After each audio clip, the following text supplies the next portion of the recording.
Я приветствую вас, дорогие друзья, уважаемые гости и подписчики моего канала. Сергей Станкевич на связи прямо сейчас. Сергей Борисович, приветствую вас. Здравствуйте, Александр. Приветствую вас и нашу аудиторию. Напоминаю традиционно, что я миротворец, христианский пацифист, независимый аналитик, и я все еще гостеприимный хозяин телеграм-канала «Станкевич объясняет», где мы начатые здесь дискуссии продолжаем к взаимному, я считаю, удовольствию. Ну, удовольствия мало, обострение перед Днем Победы, оно, в принципе, каждый год, но этот год особенный, потому что показывает Зеленский, как он выпускает фламинго по Чебоксарам, по заводу, причем летели туда и фламинго, и дроны, Минобороны России говорит, 6 штук сбили, 600 дронов, представляете, то есть рекорды бьют, Да. по вот этому поражению. И это все на фоне обсуждения перемирия. Как оцените ход Зеленского, что российская сторона предлагает 8-9 не стрелять в честь Дня Победы? Зеленский против, назначает свое перемирие с завтрашнего дня, ну, с 0 часов 6 числа мая, типа тишина. Насколько непонятно, но вот с этого момента. Что это за игра такая и как вам видится, куда вывернет вот это обострение перед 9 мая? Начнем из уважения к гостям, начнем с Зеленского. Зеленскому ни в коем случае не нужно окончание войны, ему нужно безусловное и, хотелось бы, бессрочное перемирие, во время которого, обвиняя постоянно российскую сторону в нарушениях, он мог бы там пополнять запасы оружия, боеприпасов, формировать какие-то новые войска из насильственно мобилизуемых ежедневно. И этот ужас мы видим постоянно на экранах. Вот, собственно, ему нужно безусловное и бессрочное перемирие, чтобы пересидеть Трампа, дождаться выборов осенью в Конгресс, уже станет легче. А там не за горами и президентские выборы, где он надеется на возвращение горячо любимых американских демократов и связанных с ими бесчетных деньгах и безотчетных, которые можно тратить как угодно, и никто ничего не спросит. Вот, собственно, такова перспектива, которая как перед глазами маячит у Зеленского и корпорации войны Зеленского, КВЗ, так я называю нынешний правящий в Украине режим. Вот такой светлый, в кавычках, путь они себе видят и по нему пытаются идти. Что касается вот этого самого перемирия, в принципе, почему бы и не сделать его на 5 дней? Да, вот с 5 по 10. Логично было бы, но дело в том, что на эту тему ведь никаких разговоров-то нет. Россия объявляет перемирие на 9 мая по очевидным причинам. Это национальный праздник, предмет национальной гордости, почитание героев и так далее. То есть здесь полная классика. И Россия делает это в виде одностороннего установления юрисдикции. Это решение, которое не требует дискуссии, о котором заранее никого там не нужно оповещать и как-то что-то обсуждать. Вот таким образом односторонне Россия поступает. И, как сказано в беспрецедентном, кстати, документе Министерства обороны Российской Федерации, рассчитываем на однозначный какой-то адекватный ответ, соответствующую реакцию с украинской стороны. И там содержится и также впервые довольно серьезное предупреждение, необходимость в котором, я надеюсь, не возникнет. Речь идет, не дай бог, о нанесении каких-то ударов возмездия по центру великого исторического города Киева. Надеюсь, что это предостережение, необходимости в котором не возникнет. И надеюсь здесь не столько даже на какую-то ответственность Владимира, в скобках Мидаса, Зеленского. Ответственность для него наступит позже. А надеюсь на то, что поступит соответствующее предостережение из Соединенных Штатов Америки и, может быть, даже и от Европы. Хотя на то, что Европа предостережет от лишних провокаций Зеленского, на это надежды меньше. Но все-таки она есть. Смотрите, дроны летят по Москве достаточно изрядно, да, был прилет в Бутово. Сейчас выбирается там Чебоксары. 1500 километров, и уже заявляется о том, что есть вот какая-то ракета. Вы упомянули как бы фигуранта, ну, судя по всему, это он, самый главный, да, царь Мидас, это в расследованиях НАБУ. Да, и так в целом это дело называется. Да, уже Вот. это международный термин, он из оперативного Понимаете, стал... в чем дело? Тут же какой вопрос? Главный вопрос. Понятно, что Зеленский публикует эти кадры не только потому, чтобы, ну, скажем так, посмотрите, чего мы добились, и смотрите, какие наши ракеты и какие разработки, и, мол, Путин, давай к дипломатии, он же так у себя пишет на странице под этими кадрами, но он тоже как бы легализует и, в общем, выводит на белый свет, так сказать, вот эту мутную компанию, принадлежащую Миндичу. И это мы четко видим по свежим сливам пленок, где они пробивают и экспорт, пробивают и говорят сакраментальные такие очень важные звенящие фразы, что если сейчас вот закончится, то все, не будет денег, не будет ничего, надо успеть. И война – это экономика, это прям лозунг последних пленок. Чего больше войны, принуждения к дипломатии, геополитики или элементарно шкурных интересов в теме вот этого перемирия, угроз обстрела парада? Ну, вот здесь, на самом деле, давайте мы поделим то, о чем вы спрашиваете, на две магистральные темы. Одна магистральная тема – это вот эта новая страница, новая глава в этом военном конфликте. Мы буквально вот на этих днях в нее вступили. Чем она характеризуется? Так, давайте окинем стратегическим взором картину боя. Значит, это технологический тупик непосредственно на фронте, на линии боевого соприкосновения. Технологический тупик связан с тем, что столкнувшиеся, воюющие стороны, воюющие армии, разделены вот этой убойной зоной шириной в 100 километров примерно, в которой не выживает ничто, никакие крупные скопления военнослужащих невозможны, и никакая техника не выживает.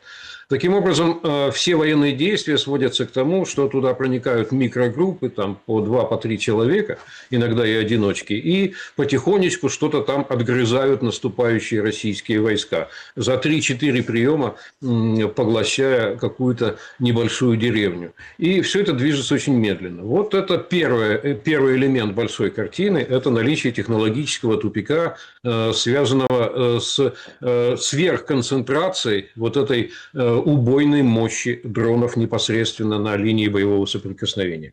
Теперь основные боевые действия ведутся вдалеке сейчас от линии боевого соприкосновения. Это дистанционное нанесение поражения с помощью дальнобойных дронов, и вот к этому присоединяются еще и крылатые ракеты, и отчасти баллистические. Вот это основная арена сейчас для выяснения, кто сильнее. Здесь произошло следующее. До сих пор Россия доминировала в дальнобойных средствах поражения, а сейчас Украина предъявила некие новые свои достижения в кавычках. Да? То есть, если раньше за ночь в одном месте или против одного объекта на территории России появлялось там несколько десятков дронов, и ПВО в основном справлялось с противодействием, то теперь начинают появляться сотни. Вот когда сотни дронов в одну ночь на одном объекте, на одной территории появляется, с этим справиться крайне сложно уже. И уже десятки могут прорваться и нанести серьезное поражение. А уже в ближайшее время надо понимать, что счет может пойти на тысячи дронов. И вот когда начнут появляться тысячи дронов в одну ночь в одном месте, это станет уже таким серьезным критическим вызовом для российской стороны. И российская сторона к этому активно готовится. Нет, подождите, вызовы, чтобы что? Вызовы, чтобы уступить и закончить войну на условиях, условно, Зеленского и партнеров? Или к какому вызову? Тут, Нет, смотрите, конечно. логика же какая? Мгм. Мы будем отправлять 1000 дронов за раз, например, или по одному месту, будем разрушать все, что мы хотим, и это как бы принуждает Путина к тому, чтобы уступить свои требования к завершению войны. Но вот так это рассматривает Киев. Насколько... Замысел понятен, да, он примерно так и читается, совершенно верно. Ну, во-первых, откуда берутся эти 1000 дронов? Понятно, что это стало возможным, вот такое их приращение количественное, стало возможным из-за того, что военным тылом становится Европа. Военным тылом, воюющей против России, Украины, становится Европа. И именно там располагаются эти площадки производственные, их перечень даже публиковался тем же Министерством обороны России, вот, и поступления оттуда направлены как раз на вот достижение такого перелома технологического и психологического в ходе военной кампании. К чему готовится Россия? Сейчас идет активный поиск каких-то более эффективных средств массового поражения дронов. До сих пор их отстреливали как бы по одному. По каждому дрону нужно было нанести какое-то кинетическое поражение какой-то железной болванкой взрывающейся. Да? И работали какие-то системы там, типа панцирей модернизированных, самое эффективное средство. Но это работало против сотен, еще работает, а вот против тысяч эта система пропускает. Что здесь еще важно? Появилась серийность в этих самых дронах. То есть они в одно место прилетают с интервалом в 3-4 дня раз за разом для того, чтобы надежно подавить или, может быть, даже полностью разрушить тот или иной особо ценный объект. А таковыми считаются в первую очередь нефтеперерабатывающие заводы, склады горюче-смазочных материалов и, конечно, портовые терминалы, где происходит отгрузка нефти и продуктов на экспорт. Вот таких, например, НПЗ на европейской части территории России 27, таких терминалов портовых 12.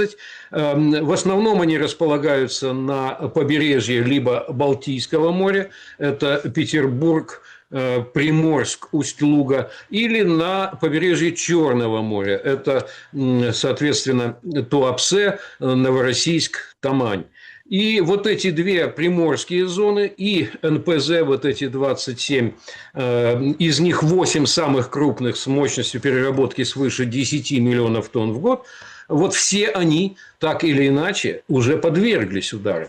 Но чтобы не допустить их существенного разрушения, потому что все они остались в работе, ни один не вышел из строя полностью, чтобы не допустить их существенного разрушения, да, необходимо оружие массового поражения дронов, и такого рода военно-технический ответ интенсивно готовится, и он будет в ближайшее время предъявлен миру. Но это не имеет какой-то стратегической перспективы. Когда это будет неизбежно предъявлено в ближайшее время, это всего лишь продолжит то, что мы уже имели вот с начала текущего года, 2026. Поэтому решающее значение может иметь сейчас только одно. Что-то должно произойти, какие-то изменения должны произойти внутри Украины, внутри самой Украины. Может быть, с внешней помощью Соединенных Штатов или, может быть, даже Европа проснется, увидит, кому, собственно, идет помощь, ну, уже не американских, а в основном европейских налогоплательщиков, куда она сливается бесследно и бессмысленно. Вот. И, может быть, Европа хотя бы дорастет до того, чтобы открыть переговорный трек с Россией. Потому что отсутствие переговорного трека и тупая подготовка только к войне, к войне, к войне, к войне. Вот сейчас мы не готовы, пусть пока там украинцы поумирают еще год, другой, третий, а мы подготовимся, и тогда неизбежна якобы война. А может быть, все-таки попытаться ее предотвратить, дорогие европейские соратники. Как вы представляете переговоры? Соратники по Второй мировой войне, имею в виду. Переговоры Кремля и Европы. С кем? С Каей Каллас, которая высказалась о переговорах совсем недавно, говорит, Мы должны так, чтобы Россия запросила у нас эти переговоры. Мы должны быть сильнее. Вот как бы, ну, она... Секундочку, что значит запросила? Россия многократно подтверждала, пожалуйста, можно выписать целый реестр, составить заявлений, что путь к переговорам открыт и что европейцев ждут. Пожалуйста, проявляйте только Ну, инициативу. подождите, Да, мы готовы приехать. Стойте. Кремль ждет и Зеленского в Москве. Ну, по Нет, большому нет. счету. Что касается Как Зеленского... вы представляете переговоры? Переговоры с Европой – это с кем? С Макроном? С Мерцем? С Урсулой? С кем? Ну, вот тут вы как бы берете европейского быка за рога. Партнера для переговоров в Европе действительно у Москвы нет. Действительно, вот эта тройка, которую вы перечислили, ну, смотрите, они же, собственно, и свои страны-то вряд ли могут сейчас всерьез представлять. Потому что, ну, Стармера не одобряют и не любят 65% британцев. Макрона терпеть не могут 75% французов, а федерального канцлера Мерца не одобряют и не считают работоспособным канцлером 80% немцев. И понятно, что они такие вот хромые пеликаны, которым вести серьезные переговоры затруднительно, хотя, может быть, кто-то и если бы рискнул, то подправил бы себе рейтинг, но они не решатся, пожалуй, они слишком далеко зашли в этой своей воинственной риторике. Вот. А других нет. Нет других людей, способных представить Европу. Одно время у меня были некоторые надежды, связанные с Джорджией Мелони, потому что она в своей стране достаточно успешный лидер, у нее хороший уровень и твердый уровень поддержки, она управляет страной, она понимает, что она делает внутри страны, вот, и у нее были некие особые взгляды на происходящий в Европе опаснейший военный конфликт. И вроде бы она несколько раз высказывалась, что да, переговоры нужны. Если бы эти ее робкие высказывания продолжились и вылились в позицию какую-то, тем более, что там есть Маттео Сальвини у нее, который входит в состав правительства и который более конкретные даже вещи формулировал, и которого можно было бы прислать уже на переговоры с Россией. Но пока она не решилась, а это значит, что Европа зависит от милитаристской, откровенно, политики Еврокомиссии во главе с Урсулой фон дер Ляйен и от антидипломата в лице Каи Каллас. Ну хорошо, а как выход на переговоры? То есть, получается, война идет до тех пор, пока Европа не пойдет на переговоры и не сложатся, скажем так, контакты между какой-то, непонятно какой, Европой и Кремлем. Но как бы движением в этом направлении или импульсом вы считаете, что тут изменения внутри Украины. Конструкция априори не рабочая, потому что мы видим, как все продолжается и тянется с точки зрения продолжения войны и по сей день с разными пиками эскалации. То есть, получается, война бесконечна. Нет ничего в этом мире бесконечного, кроме, как говорят остроумцы, там, человеческой глупости. Понятно, что война имеет ограничения, и в том числе ресурсные ограничения. Понятно, что самое главное ресурсное ограничение сейчас для КВЗ, корпорации войны Зеленского, это пехотный голод. Понятно, что они скребут уже по дну, отлавливая людей на улицах. И вот последний этот законопроект о реформе системы набора в армию, ну, он проблем-то не решает абсолютно. И там обещается главный инструмент этой реформы – это кучу денег откуда-то взять и раздать вновь набираемым людям. Но, кстати, видимо, добавить еще и демобилизацию. Но, видимо, срок, по которому нужно будет заслужить демобилизацию, это отнесен будет вперед, то есть от нуля будем считать, а не учитывать будем эти самые годы, которые уже люди отвоевали не бесследно для себя. Так вот, это еще надо будет 3 года отдать этому КВЗ. оно, может быть, начнет платить, но всегда можно сказать: слушайте, да, мы собирались платить, да, мы записали это в законе, но что делать, если денег нет? Европейцы подвели, они не дали денег, не довезли, там у них обстоятельства изменились, а мы здесь при чем? А мы не виноваты. Поэтому, я думаю, денег такого рода не будет, такого уровня. Те деньги, которые пообещали европейцы в виде кредита 90-миллиардного, там на текущий год, вот эта первая половина 45, ну там 28 минимум это останется в Европе на производство этих самых вооружений, дронов там и всего остального. Да? А оставшееся это только дыру закрыть уже существующую. Уже сейчас существующую, где еще не учтены эти дополнительные выплаты военным. Вот в нынешнем бюджете этого года дополнительных выплат военным нет, а дыра есть. Дыра порядка 40 миллиардов. И вот эти несчастные 18 миллиардов или сколько там наскребутся в виде макроэкономической помощи, они просто ухнут в этот бюджет.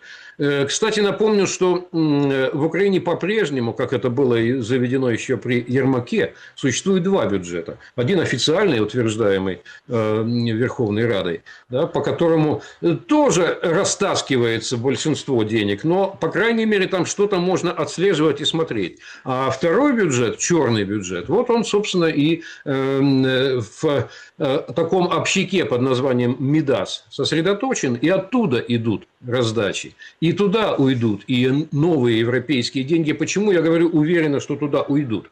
Потому что европейцы не потребовали аудита. Вот нормально, если бы, ну, представь себе, банк кредитует какую-то дефолтную организацию, да, которая не обслуживает уже существующие свои долги, но банк вдруг решает, почему бы то ни было, по политическим соображениям, выдать еще один кредит. Ну, ты хотя бы аудит проведи. Ты посмотри, куда деньги до сих пор-то уходили. Какие там каналы выстроены, да? И куда они ведут, эти каналы, и куда они в конце впадают. Ты хотя бы это сделай.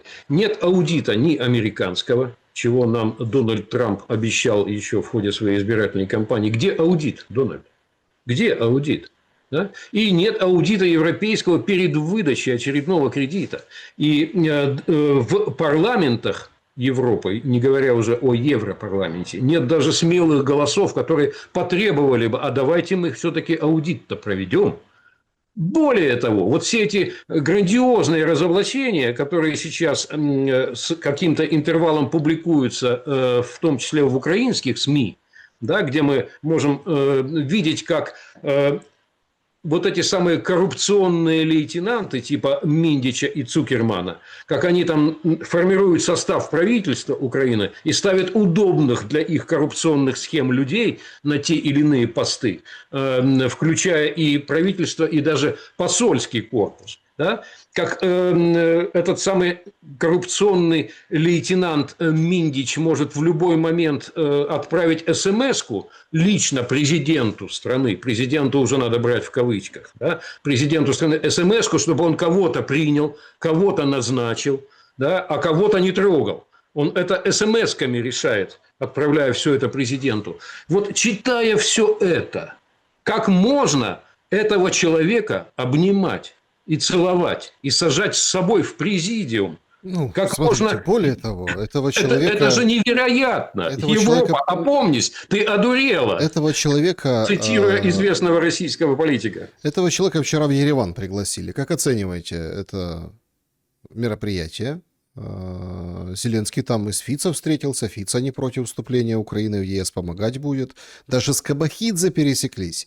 В общем, с точки зрения политической и публичной дипломатии, все же смотрите, как хорошо происходит.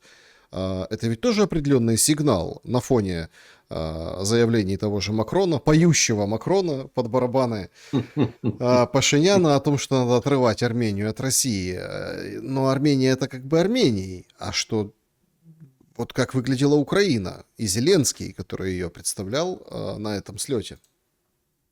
Ну, сначала о том немногом, что имело смысл в этом двухдневном действии в Армении. Почему приехали именно в это время, именно в таком составе туда?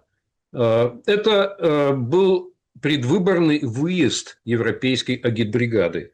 Дело в том, что ровно такое же мероприятие, ЕПС, Европейское политическое сообщество, ездило с этой же целью в Молдавию накануне молдавских выборов, с тем, чтобы, устроив это фестиваль риторической глупости невероятной, чтобы поддержать там Майю Санду и протащить ее на пост президента.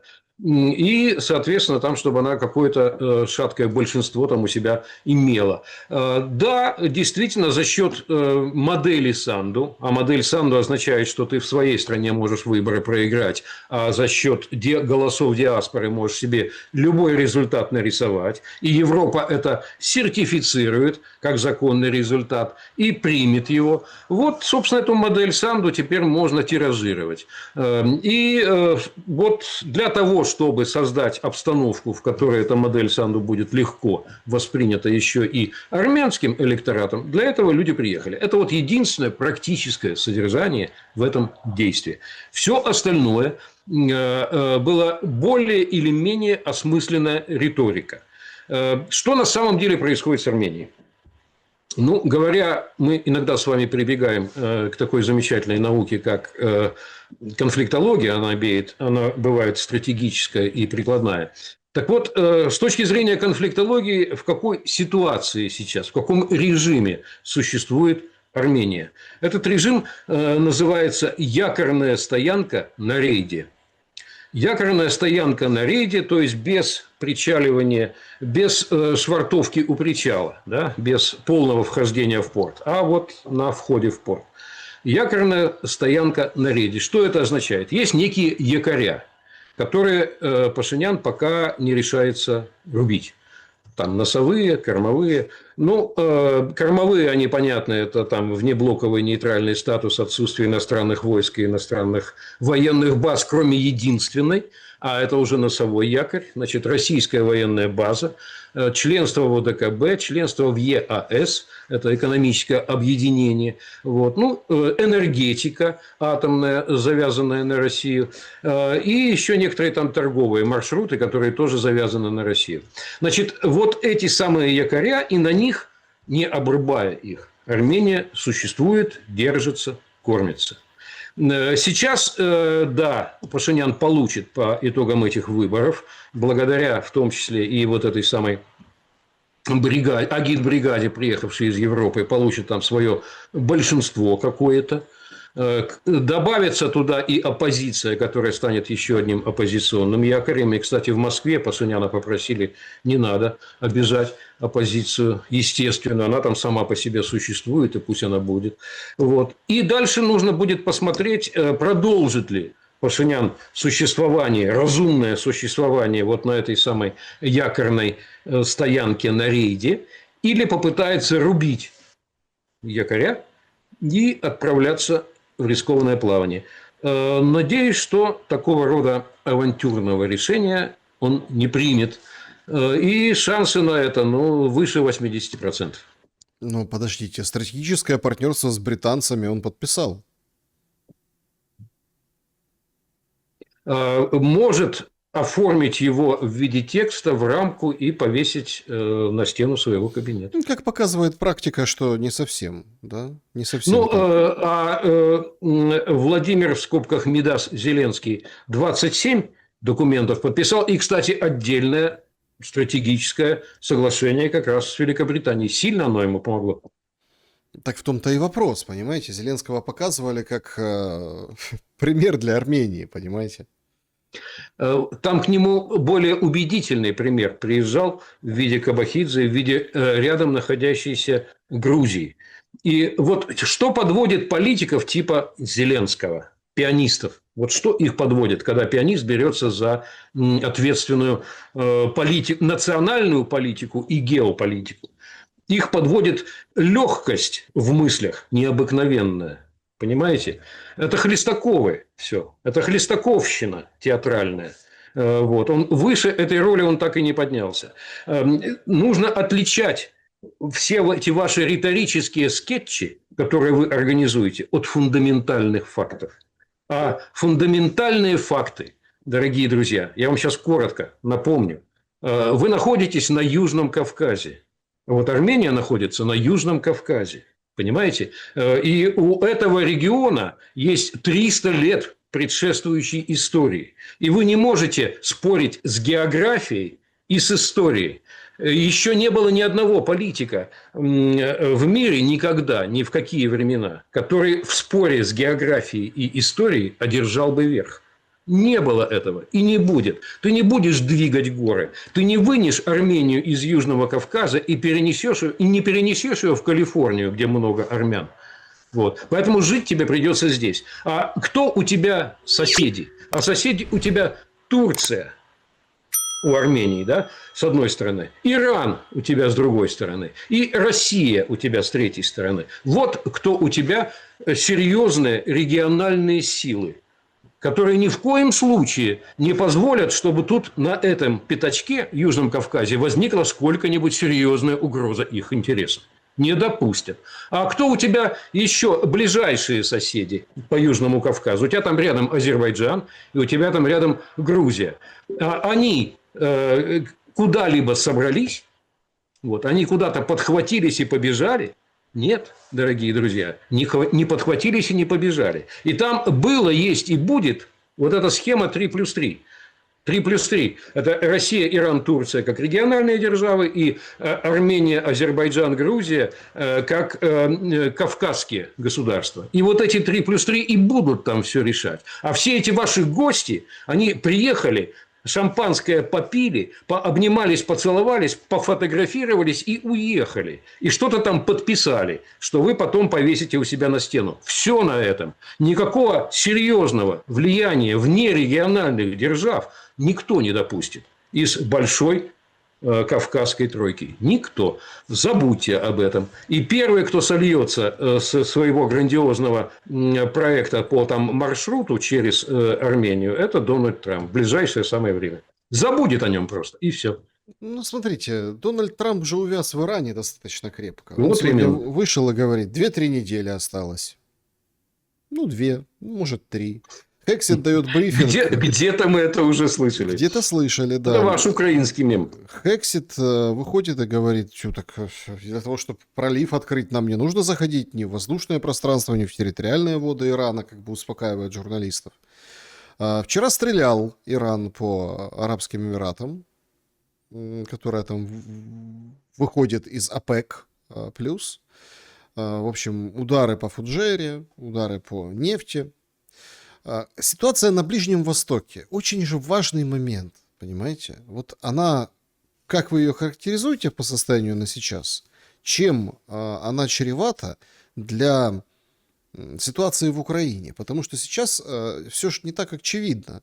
Зеленский в том же Ереване, кроме там своей там бравады, он же четко выдает на гора момент. Он же, понимаете, Зеленский в Ереване это про деньги все-таки. Это вот про деньги. А кто ему там денег обещал? Не, ну 200 миллионов подкинула Канада. Он же благодарит за деньги, за эти 90 миллиардов. Он же думает там беспилотники строить и так далее. Ну, так далее. это 300 люксовых автомобилей добавятся в европейских столицах. И что? Не, ну как и что? Ну подождите, и что? Мы с этого начинали. Вы видите, дроны, какие бы то ни было, они летят по Москве в товарном эти количестве. деньги на дроны не пойдут. Не, эти деньги на дроны не пойдут.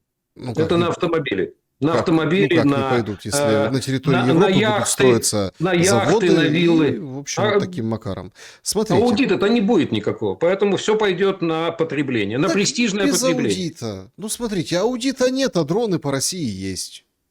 Ну, это те дроны есть, которые Евросоюз сам вот из денег, выделенных под якобы возврат, которого никогда не будет со стороны Украины из этих денег, он сразу отстегнул и вложил в некое свое производство. Да. А если бы дали в руки, то все ушло бы в общак, а дальше на престижное эта потребление. ситуация на Ближнем Востоке вокруг Ормузского залива влияет на, собственно, события в Украине и опять у нас 2-3 недели от Трампа.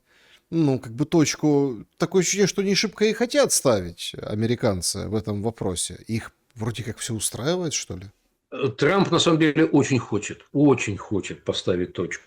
Просто у него несколько завышенное, ну, завысил он требования. Он хочет слишком эффектную для себя отмазочную какую-то вот рекламную акцию. Слишком эффектную. Надо Дональду смириться, что очень эффектной не будет. И, кстати, Россия предлагала же ему нормальный выход. Дональд хочет, чтобы выдали ему что-то там, то ли все 400 килограмм этого самого обогащенного до 60% урана, то ли там хотя бы какую-то часть. Иран отказывается что-либо выдавать, но говорит, России можем отправить. Тем более, что в 2015 году уже один раз отправляли, и там в России уже есть резерв, иранский резерв обогащенного урана. Давайте мы туда добросим, там уже 14 с лишним тонн лежит, ну давайте добросим еще 400 килограмм. Не возражает Иран. И надо бы Дональду согласиться на это. Но он хочет, нет, отдайте мне. Честно говоря, вот если бы я был аятоллой, то, простите мне, бога ради, это может быть несколько смелое заявление, ну, я бы отдал ему, я бы все даже отдал, все 400 килограмм, потому что они не нужны, собственно говоря, действительно, когда ты 14 тонн имеешь. Но или половину. И с тем, чтобы он что-то привез и что-то показал вот своим избирателям, там, своим сторонникам в Соединенных Штатах. Может быть, это бы его утешило. А сейчас он бьется головой вот об эти скалы Ормузского пролива. Бьется бессмысленно, заведомо бессмысленно. Он ничего там не освободит. Он никого не сопроводит. Ведь это Иран еще не взрывал мины. А там мины уже на дне, уже установлены. Причем мины установлены с внешним подрывом, с подрывом по сигналу. Да, и если их взорвать, то корабль пойдет на дно, и даже когда потом нужно будет открыть пролив, то что с этим кораблем, утонувшим посреди фарватера, делать? Там целая эпопея будет по его подъему и так далее. То есть Иран пока мины не взрывал, он пока пытается отделаться вот какими-то там пусками ракет, дронов там, и стрельбой с катеров.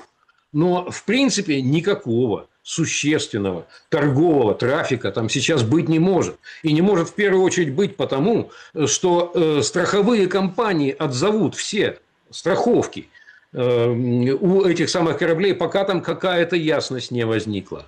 И будут стрелять, не будут, будут сейчас топить или не будут. Кто-то проскочил, кто-то не проскочил, кого-то завернули. На это страховые компании закладываться не будут.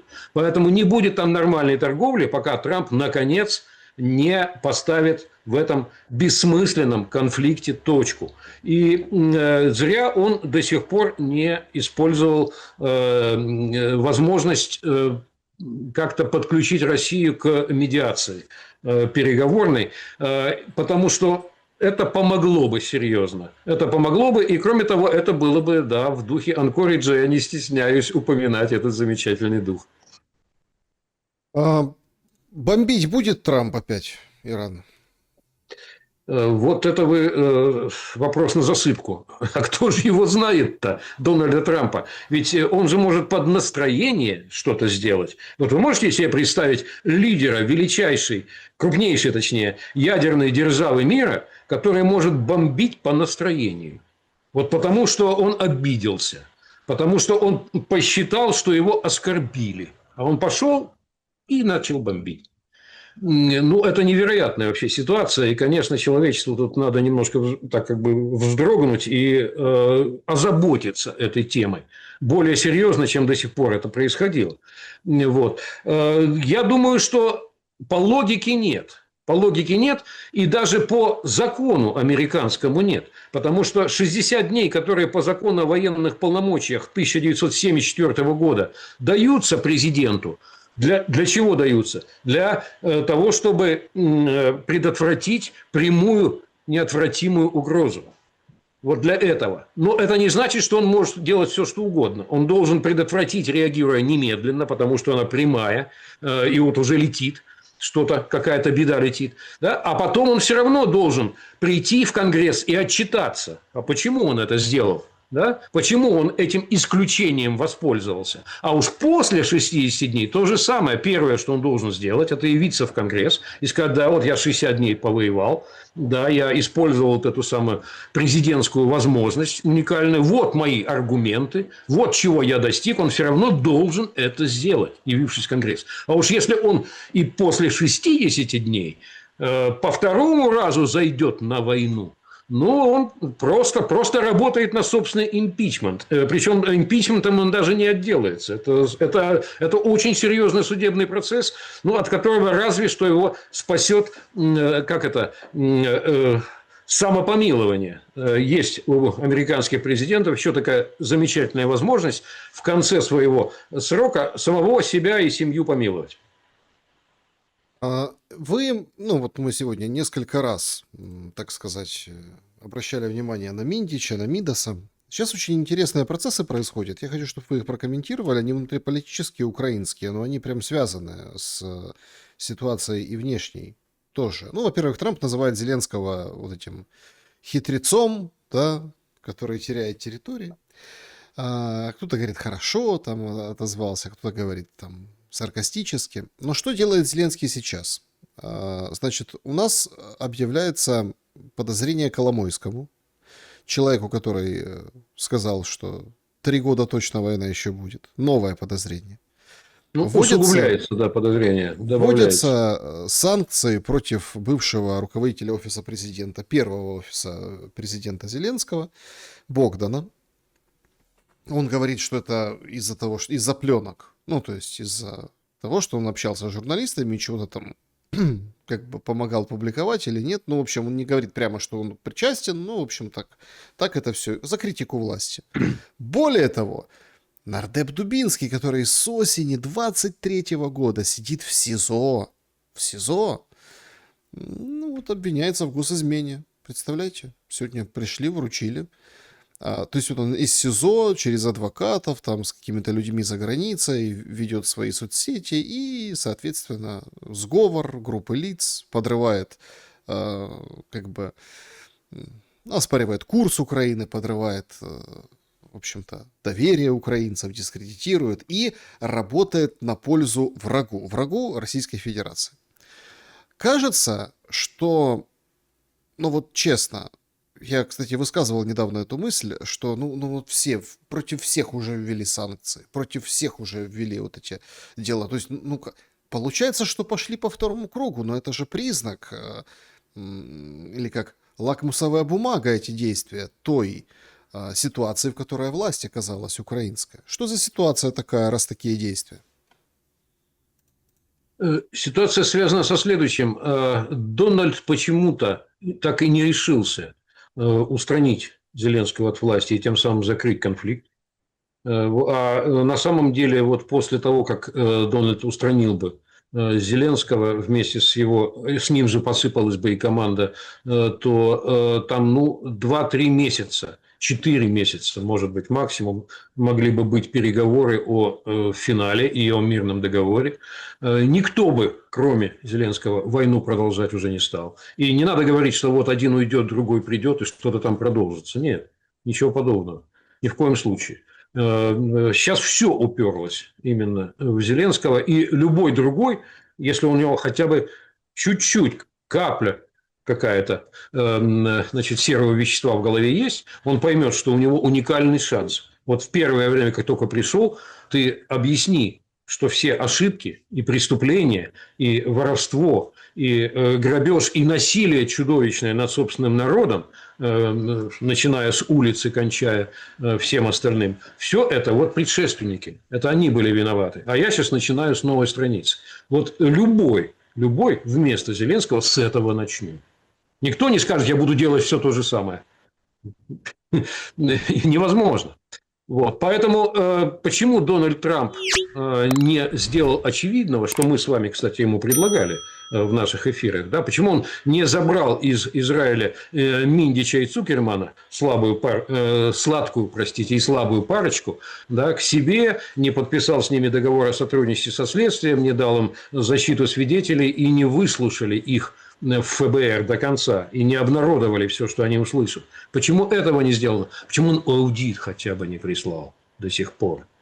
Кстати, аудит ему страшно был бы выгоден, потому что он вот сейчас бы приехали аудиторы, да, в Киев, подняли бы все, что как были деньги Байдена разграблены, потом привезли бы в Штаты, показали бы, до чего демократы довели Украину. Более того, они бы вскрыли еще пикантные факты, как деньги, украденные у американских налогоплательщиков, отмывались и в виде криптовалюты загонялись обратно в Соединенные Штаты для поддержки демократической партии. Ну, это же выгодно было бы ему политически. Ничего не сделал. Почему он так упирается? Одному Богу известно. Может быть, советники ему не докладывали. Но вот это обстоятельство, оно сейчас главное. И оно, к сожалению, не сделано. И Зеленский понимает, что почему-то Трамп этого всего не хочет. Почему-то Трамп колеблется. Поэтому Зеленский уходит, как клиент уже ушел. Как клиент полностью под Европу, под Урсулу, под Евротройку, под их покровительство, под их деньги. И он, да, помогает теперь Европе.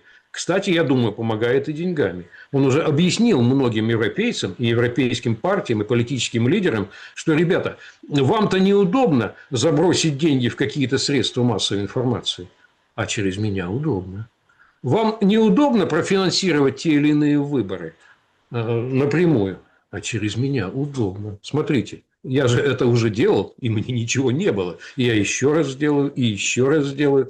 То есть Зеленский становится очень удобным клиентом для европейской элиты. И теперь там формируется такая крайне опасная связка между ним и вот этой тонущей европейской элитой, которая в нем увидела и источник черных денег, и соломинку для политического выживания. Вот опасная штука. Могут действительно рискнуть на какие-то провокационные вещи. Почему провокационные? Потому что, да, связка какая поможет Зеленскому продержаться, но стратегическая ставка его – это втягивание Европы в конфликт. Ему нужно, чтобы Европа повоевала. Чтобы он не один воевал, чтобы не его руками только Европа воевала с Россией, чтобы Европа включилась в войну. Вот если это ему удастся, ну, он будет считать, что все, тогда все нормально, тогда широкая коалиция воюет, тогда он один из многих, и тогда у него есть перспектива. Потому что быть просто удобным клиентом – это нет перспективы, тебя сольют, и ну, через год, через два, но все равно сольют. Тут, если втянет Европу в войну, у него появится жуткая, кровавая перспектива, которая никому из нормальных, здравомыслящих людей не нужна. И шансы на мирное урегулирование, на дипломатию, вот сейчас между Россией и Украиной. Насколько ситуация с перемирием, с которого мы начинали, сейчас нам или открывает двери в ад, или открывают двери в этот тоннель, где свет, пускай там еще, может, и не так близко, как хотелось бы, но виден. Ну, к сожалению, прямого какого-то пути к европейской именно дипломатии нет, увы. Нет, двери наглухо задраены, и надо ждать выборов ближайших. Ближайшие выборы – это апрель следующего года, Франция. Понятно, что там будут перемены, понятно, что банкротов во главе с Макроном выметут из политики, ну, из национального собрания, из политики, из власти. Те, кто придут, да, могут быть партнерами для переговоров. Что будет? Но зависает ситуация в Британии. Там хотят менять Стармера, но адекватной замены не просматривается. Политика, видимо, будет прежней. Вот. И нет перспективы для каких-то благоприятных перемен в ближайшее время в Германии. Да, на национальных выборах в Британии и на федеральных выборах в Германии перемены неизбежны, и ответственность перед избирателями за то, куда ухнули деньги, возникнет там. Но этого придется еще ждать, поэтому ближайших перспектив именно для европейской миротворческой дипломатии, к сожалению, нет. Я вынужден это признать. С этим придется мириться. Пока мы будем наблюдать, к сожалению, эскалацию военной. Без Европы мира не будет. Вы к этому подводите? И в первой, и в начале программы, и в конце. Да, я утверждаю именно это, потому что пока Европа останется в русле вот этой милитаристской откровенной политики, мы готовимся к войне, мы через 3 года будем воевать напрямую и в открытую, а пока мы воюем руками Украины, и она должна продержаться, поэтому мы ее финансируем. И мы всеми способами срываем любые какие-то перспективы возможного какого-то мира вот на этой дистанции 3 года, пока мы проводим ускоренную милитаризацию. Вот эта позиция Европы, увы, не дает шансов на мир. Есть боковой шанс в виде Дональда Трампа, но Дональд Трамп не оправдывает возложенного на него высокого исторического доверия. Он срывает свою миссию. Почему вы считаете, что его миссия – мир между Россией и Украиной? Ну, он сам об этом говорил. В принципе, мы его на эту роль не назначали. Мало ли, что он говорил, Сергей Борисович. Но он вызвался, он был самозванцем, самоназначенцем. Он вызвался на эту роль, рекламировал ее в ходе избирательной кампании, многократно продолжает на нее ссылаться, но ничего практически не делает. Единственное, что он сделал, прекратил давать деньги, но продолжает продавать оружие, продолжает давать разведданные и позволять использовать космическую группировку для наведения вот тех самых дронов, которые сотнями атакуют Россию. В общем, я, к сожалению, вижу в ближайшей перспективе опасную эскалацию, потому что Россия будет отвечать на дроны. И перед Россией, поймите, ведь какой выход сейчас дебатируется в России? Тут ведь 2 возможности. Одна возможность долгая, технологическая, то есть разработать систему массового поражения этих самых дронов, увеличить заслон оборонительный. А вторая идея, которая неизбежно будет сейчас обсуждаться, что можно гораздо быстрее и эффективнее прекратить вот эти массированные, очень опасные и болезненные нападения целых стай дронов, просто нанеся удар по местам их производства. И как уйти от этой темы? В Европу вы имеете в виду? Да, как уйти от этой темы? Звучат, нарастают буквально требования, пойти и нанести удары по производству этих дронов, которые вот ежедневно теперь, еженочно теперь несут смерть и огонь. Я, к сожалению своему, вынужден признавать, что вероятность такого решения увеличивается с каждым очередным ночным налетом. И куда от этого деться? А на этом фоне ни слова, ни движения в сторону дипломатии со стороны хотя бы одного какого-то ответственного политического лидера. Ну вот Фицо только приедет в Москву, и о чем-то с ним можно будет поговорить. На парад его же сделали уже изгоем внутри Европы. Сказал, на парад не пойдет. У него там своя программа. То есть, да пусть не идет. Пусть делает то, что он считает правильным и нужным. Хорошо, что, по крайней мере, он приехал. Могли бы европейцы его использовать для проговора каких-то вариантов, для каких-то идей, обсуждения предварительного каких-то идей. Но его превращают в изгоя и отщепенца. Вместо этого. Вот этот обструкционизм, не абстракционизм, а от слова обструкция. Обструкционизм вот этот европейский, сознательный отказ от дипломатии, забастовка, вот он и является основной сейчас угрозой для разрастания военного конфликта в общеевропейский пожар. Сергей Станкевич был моим собеседником сегодня. Спасибо большое за время и мысли. Мира и благополучия. Будем все-таки надеяться. Берегите себя, добра и света. Увидимся. Жду у себя в телеграм-канале.